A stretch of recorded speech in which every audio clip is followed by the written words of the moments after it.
ball knocked loose. White dive on it. This is twice now the Celtics have been first to the floor. They try to save with Horford. Unbelievable. Boston first to the floor. So good. Brown fakes, fires up the three. Bang! Tatum dives on the floor. Everybody dives. Jaylen Brown with the flush. Blocked by Porzingis. He's doing it all. Tatum spinning, driving, layup. Got it. Washington drives. Blocked by White. Oh, what a block from Derek White.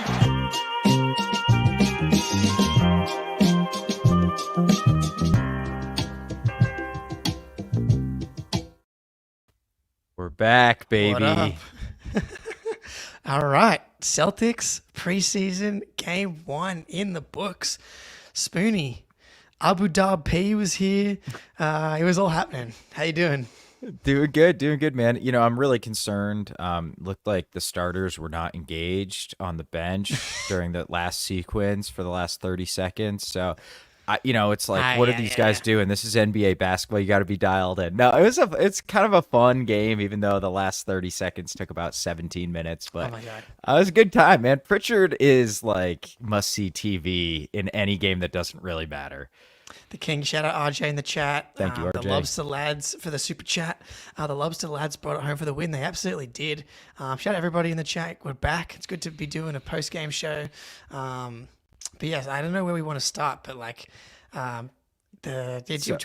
whatever comes to mind, we'll just go from there. So I was thinking like there were a lot of like the storylines that are kind of our pet storylines that were on display in this game. So like, what do you think's like the most important? What can we draw the most from of some of these different storylines? I think when the game started, there was one thing that people wanted to see more than anything else, and it was Tatum's 3-point shot, right? 100%. And he goes 3 for 7 from 3, 42.9% from 3. It looked good. I think from what we've seen in practice, those videos that have been coming out, the like slightly rejigged shot looked similar today. Obviously, as I said, the orange ball goes in theory. It looks better when it goes into my brain is like, oh, it looks great. It's going in. But I think it looked a little bit better. Yeah, I think it definitely looked cleaner, and his misses were all really good misses. Yep. Like in the Olympics, man, he was like throwing that shit off the side of the backboard and stuff, and he just looked really like he really lacked confidence, and that was not the case today. I mean, he was getting them up, and yeah, it looked pretty smooth. It looked pretty clean. So let's hope that's real. Obviously, I think you joked in the playback, if he shoots 43% from 3 this year, he might win the MVP. And that's true, man. Like, that's how good he is and how impactful he is. Are you concerned he had a 2022 finals game where he went like 2 of 9 from 2?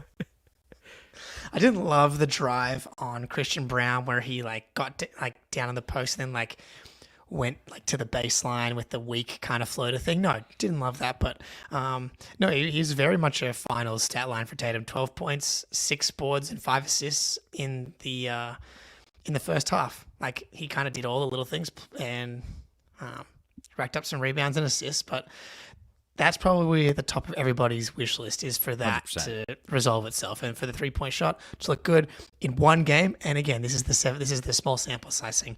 One game, 7 attempts, but we'll take it. Considering he hadn't made a 3 in like 5 months or 4 months or whatever it is, like I'll take it, man. I will definitely take it. So, the other big one, right? Like, we're first to the floor. If there's any Celtics player that's associated with us, it's Derek White. But second, it's Jordan Walsh, dude. He looked good. He looked like the best player out of that like deep bench group by like I think pretty considerably. And I think we talked about last show that one of the biggest disappointments with Walshy has been like his defense didn't look that good in summer league. I thought for the most part the defense was like totally locked in. He looked really comfortable with what he's supposed to do on the offensive end. Yes, we are back, dude. Like we were whatever the opposite of back is, was what we were after summer league. It was a tough time to be a Jordan Walsh fan after that one. But man, and you guys talked about it in one of your episodes after summer league, was like the role that he was playing at summer league was just like a role that he's never really going to play. But at the same time, they kind of had him, and initiating is probably a little bit strong up the top. Like he had the ball at the top of the key, and then like he would find Pritchard, who would then run like the play, like the difficult part of the play. But man, he did all the things we wanted to see, like the 3-point shot, like looks good, man. Yeah, it looks good. He ends up 2 for 6 from 3, but 2 of those misses were both in and outs. The thing that I really like about him is the decision making on offense. You can tell that he's got good feel, and he felt a little bit hesitant early to drive the closeouts. I think that's the one part that I really want to see more of, is because he's so athletic.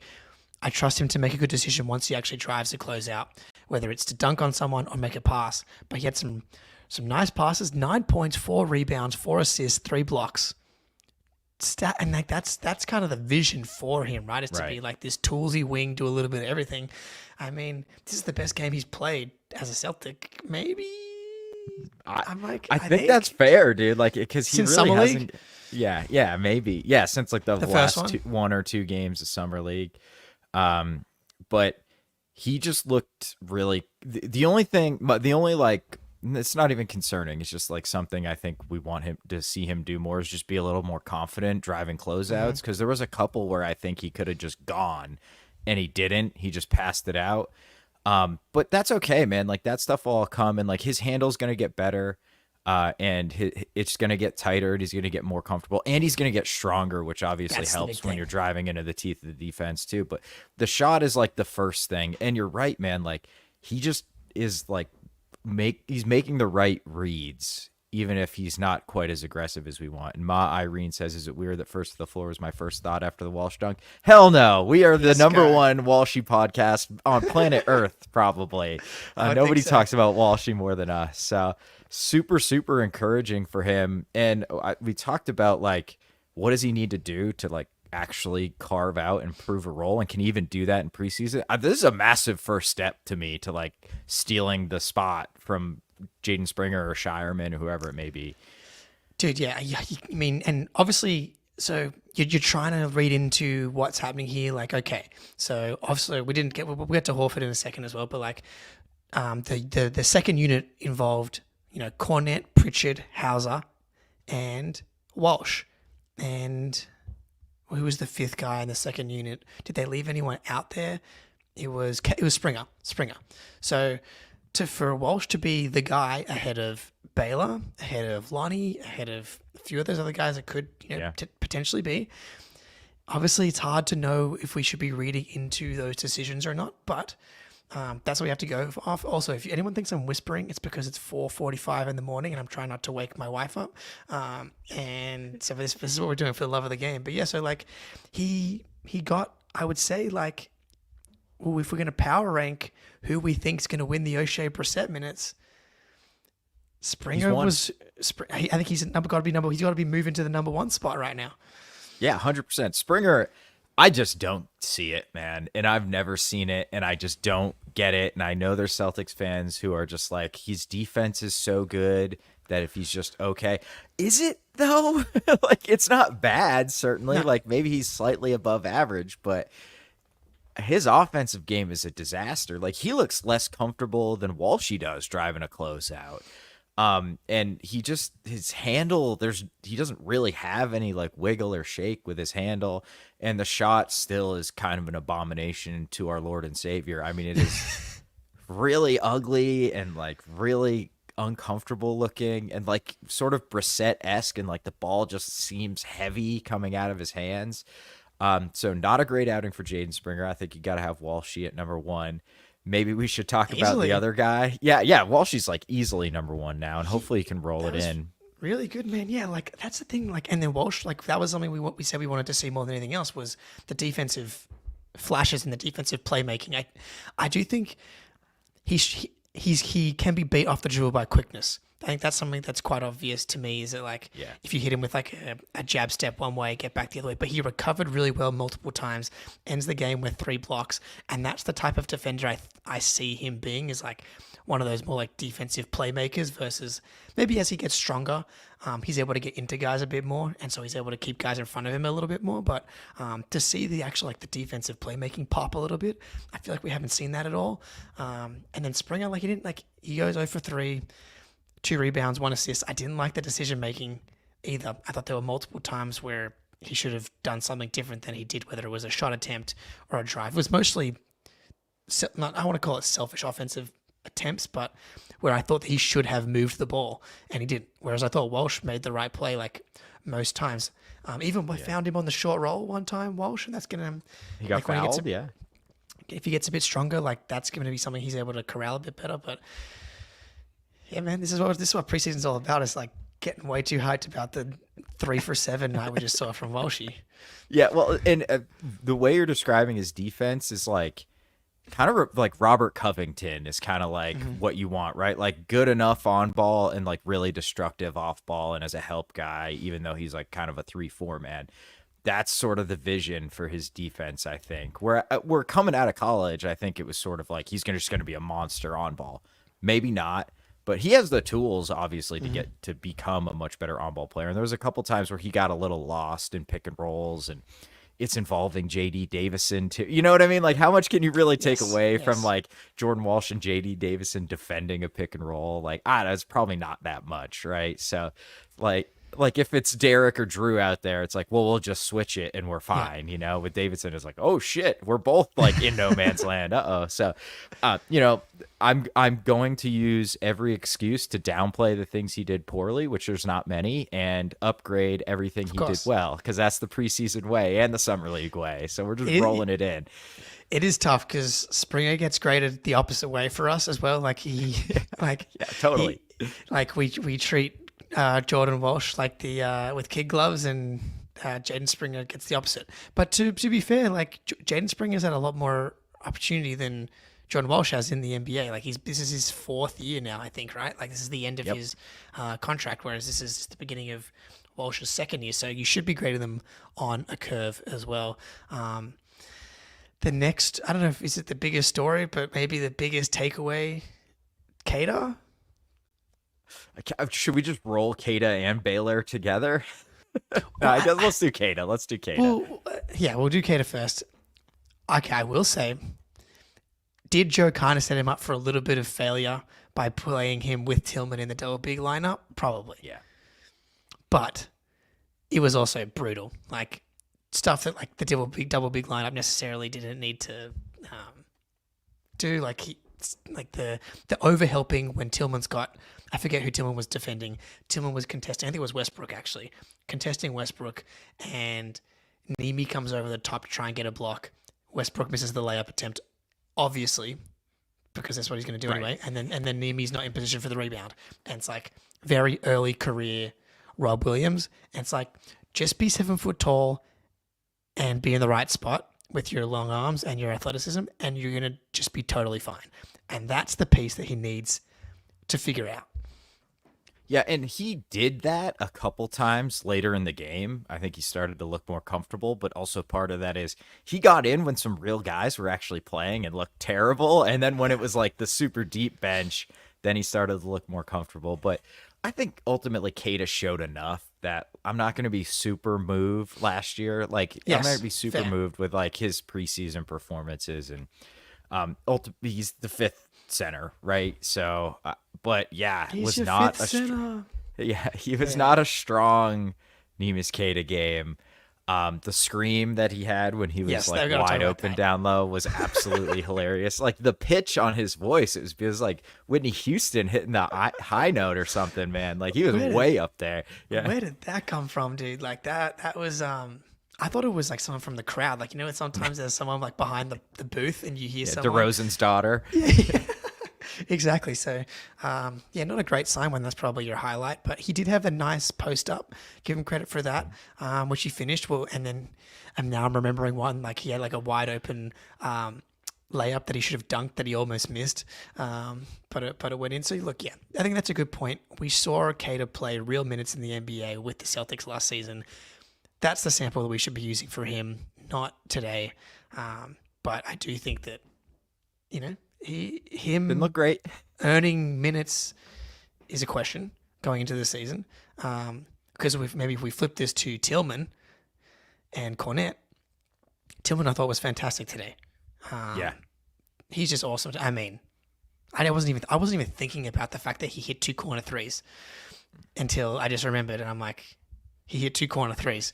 And my bet with Jack Simone that if he makes 38% Uh-oh. we updated it from 100 attempts to 75 attempts because I was feeling gracious today. But yeah, that's dude.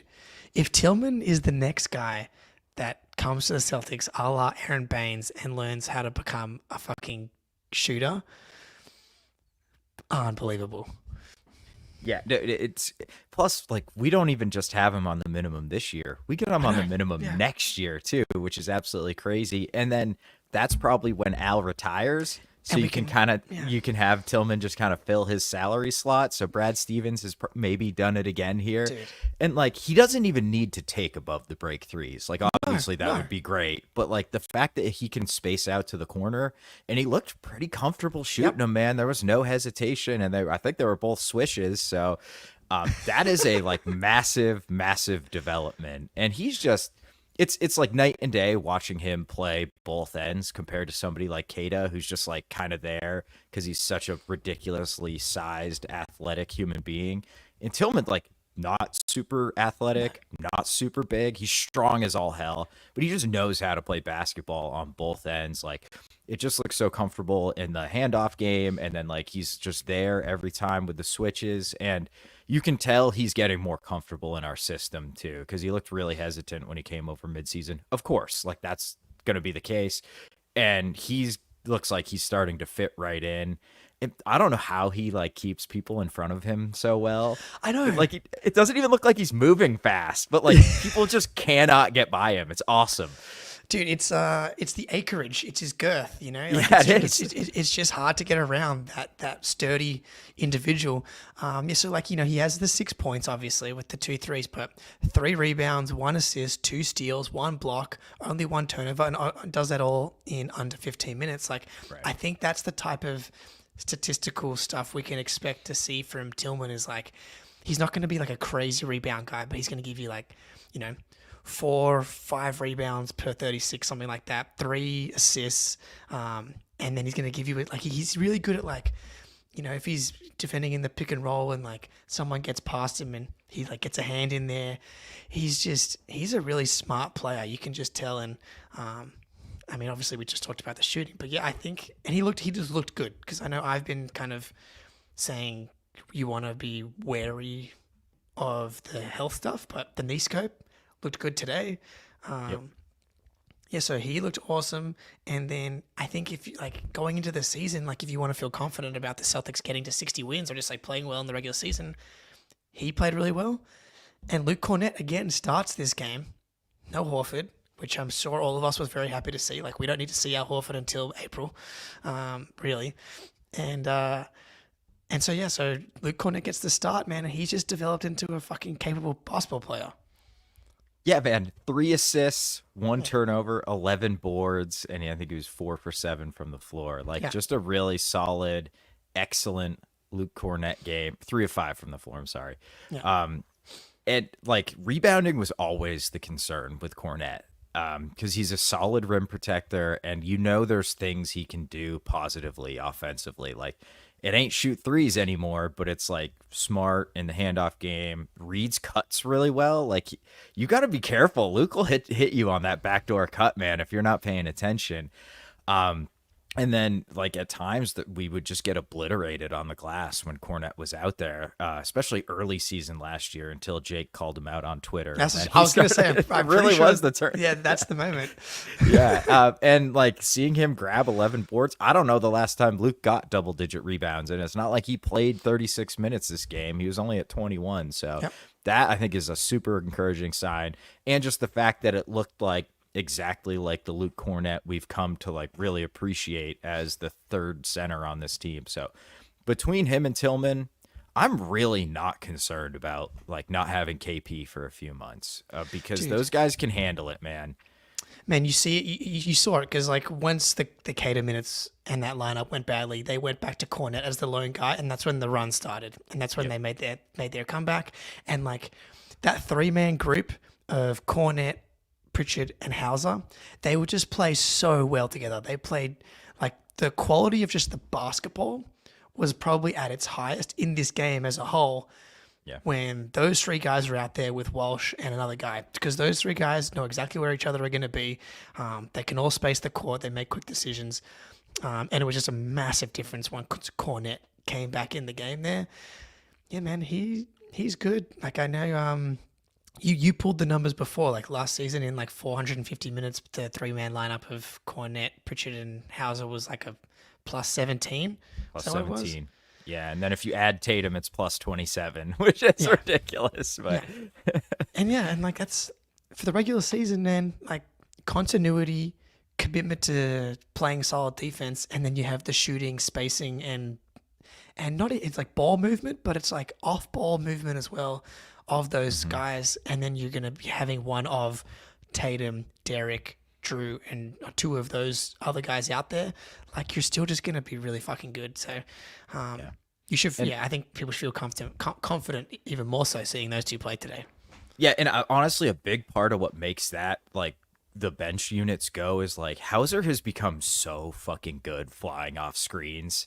Like that was not part of his game when he was first in the NBA. And now it's like they can just run like a flex action for him or just like a simple pin down and he comes screaming out of the corner, catches the ball, squares his feet, and the shot's going up and it's usually going in. So you combine that with like Pritchard becoming a pretty damn good pick and roll operator now just because his pull up is so dangerous that he creates space with that. And Luke just being really smart. And you're right, like knowing where those guys want to get their shots, where they're going to move to. It's beautiful basketball. It sounds insane to say when it's like three deep bench or three of your bench guys, but it really is. Like they just play smart and it's fun to watch, especially when they like have the ultimate green light in a preseason game halfway across the world too.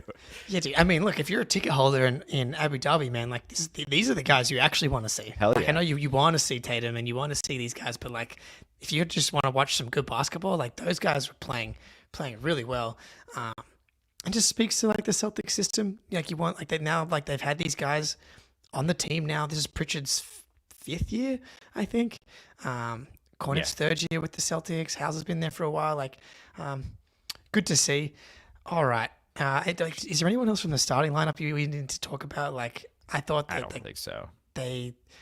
I thought like early they played like some really nice offensive possessions. They missed all the looks and then they stopped kind of trying. 100%, dude. Yeah, they were going through the motions so bad in that second quarter. So was not beautiful basketball at that point. But yeah, you're right. Like they got any shot they wanted on Denver when they were actually giving a shit for like the first half of the first quarter. So I think we got to talk about Baylor. Okay. I mean, he's the first round pick. It was really bad. I mean, at least offensively. And I think this has been my concern all along with Baylor because I feel like I've been the guy that like we all need to pump the brakes with Baylor Shireman here. Like he might be okay. He's the 30th pick. And people are like, well, he's going to do what Walsh did and spend the season a lot in the G League. He's 24. He is 4 years older than Jordan Walsh right now. Like that's okay. That might be fine. But it's also kind of concerning if he's not ready to go pretty soon here. But yeah, and Ty Coffee in the chat saying Baylor had the rookie jitters. Very, very, very well may be the case. Like he hit the side of the backboard, I'm pretty sure, on a corner three. I don't expect him to miss like that very often. So that's part of it. He looked a little more comfortable as the game went along. Had a really nice pass, I think, in transition at one point. The defense was okay. I think maybe that's the takeaway. Other than that, that was a terrible dive. He had the flop, which did not get called in his direction. I think it's hard to say too much about Baylor. He played almost 8 minutes here. Those 2 3-pointers that he took, the first one obviously goes off, but even the one in the corner was like really tightly contested. And then he like came off a screen, like going to the left and airballed it. Like 2 really tough shots, I think, to come in and take cold. And yeah, I'm not going to read too much into it, but obviously, he didn't play great. He had that one rebound. He like grabbed it and went, and then that's his thing. But yeah, I can't. I wonder if we'll see a bit of a different rotation in the second preseason game or as preseason goes along. Because I just as a player, I think it's really hard to get a rhythm if you're only playing. And was that all in one go? The 7 minutes? I think so. I think it was all in the fourth quarter. So, and my recollection last year, Jake, is that Joe just gave different guys in the deep bench the opportunity Walsh got today, like we're gonna play you with like the actual bench and see how you do. I feel like he did that last year where he kind of like rotated every preseason game, kind of a different guy got that spot. It was almost like a tryout. So I it's hard to, it's tough going back that far, but I think I remember him doing that. I think I remember that as well, but I'm trying to remember if it's because I remember it or for some wish casting that I want Lonnie Walker to get the Jordan Walsh minutes next time. I don't remember, but that would make sense because, you want to see them with the starters, but we're not going to see that. But as we were just talking about, playing minutes with Cornette, Pritchard, Hauser, that's good enough. Those guys are good enough and play at a high enough level where if you're a role player, that's why I think Jordan Walsh was able to be successful today and kind of fit in, was because those guys are running capable offense and defense. So, it does make sense. Okay, you take Springer and Walsh out and you put in Baylor and Lonnie. That would be something that would be logical. We'll see what happens. Obviously, we don't know. But, I don't know. If you had to predict, do you think that he goes with the same or we see a different rotation? I don't know. Part of me kind of hopes he just Walsh is going to get that spot in the preseason until he plays poorly. But I think we might see Lonnie Walker. You got to give Lonnie Walker an honest go at it, right? He's played legitimate, real NBA playoff minutes, and he's looked good at times in the playoffs. He's also looked bad at times, but I think you have to give him an honest go because it's shocking to me he's on Exhibit 10 and he couldn't find a minimum somewhere else. That's just extremely surprising. But we got that open roster spot. I think everyone in the organization is thinking maybe he can just earn that spot or he looks good enough that he gets it. So I gotta think Lonnie's gonna get some real actual minutes with at least next to Pritchard and Hauser and Cornette, kind of that group. At some point in the preseason, you would think. I wonder as well when you were talking. I was like, maybe that they know what they've got. Maybe in Lonnie, we have enough tape on him in the NBA to be okay, what we see from him in preseason is not going to change our opinion a ton, considering what we've seen in training camp and stuff. Maybe, but I don't know. I guess we'll see. Anton Watson again. I feel it's hard to say, and your guy. I know. But not his best 4 minutes of basketball that we've seen. But he even more than Shireman is just a dude who's not gonna excel in that type of situation where it's just end of the bench goofiness. Watson is gonna look better next to better players, and everybody is, but I just really think his game is specifically designed to improve your best players, and when your best players are J.D. Davison and Neemias Queta, I don't know how far that really goes. In his shot, he didn't make some shots. I'm not worried about that. I'm not worried about Baylor missing shots either, but so yeah, not a great 4 minutes. I'd like to see him get a little bit more of a look in the preseason, and maybe he will. But he's already on the two-way. Like, he's going to play a lot in the G League for sure. You know whose game I like, though? I do like Drew Peterson's game. Me too, man. Like, I worry if, like, for him becoming an NBA guy, like, does he just, like, not do anything quite good enough to stick in the NBA? Like, shoot guy with size, but is he just, like, not quite a good enough, like, handler? Is he not quite a good enough shooter? You know, like, is it not quite enough for him to actually get into the NBA? Is he, like, the typical, like, really good? Because when he just stuffs the box score in the G League, is it like he's too good for G League, but, like, not good enough for NBA? Because he would be a bit older as well, I would guess, right? Yeah, I think he's 24 as well, but I could be wrong. He's obviously everyone's development's different. Like, if you haven't played a ton of NBA minutes, he's also really skinny. Like, he's got to get bigger. Do you remember? I do like the game. Yeah. Do you remember Terrence Jones? Well, like he was on the Rockets. I think he went to Kentucky, and he was like a 6'8", 6'9" power forward that could, like, put the ball on the floor. He could shoot it a little bit. Injuries really fucked his athleticism, but, like, once he lost his elite athleticism, he kind of was that type of guy. Like, he just doesn't have a role because he doesn't do one thing well enough to be an NBA player. And it's like Drew is going to be a superstar in the Euro League, and this do-all wing that can shoot it a little bit, can put it on the floor, can pass a little. Like, he does have like good offensive instincts for sure. And he's I think he's a really good up and down, like the court athlete, straight line speed athlete, and vertical athlete. I don't think he's particularly quick laterally, but that's okay. You can work around that. So yeah, I think that's a great point. Is just like he's sort of a man without a role, and like the Celtics seem to want to pack their bench with dudes who have very clearly defined roles on the bench. So I don't know. There's definitely a world where it's like, hey man, that Drew Peterson pickup was really good. Like, he's a really solid, but like if the shooting comes around for him and like he's a real shooter, he's gonna like do something in the NBA. Yeah, I mean, he was 2 for 5 from 3 today. So like obviously 40% 3-point shooter. But yeah, I see the vision. I absolutely see the vision with him. Yeah, nice wiggle. He had a couple of nice like drives and like right hand floater. After attacking. So yeah, I thought he was good. I have no idea who Terrence Jones was. What year was that? Like, what year are we talking? It was the year range. Houston had 3 straight first-round picks, and they took Donis Montejunas, Terrence Jones, and Royce White. And I think it was 07. Oh yes, I wasn't. It was a long time ago. It was a long. Yeah, that's a deep cut.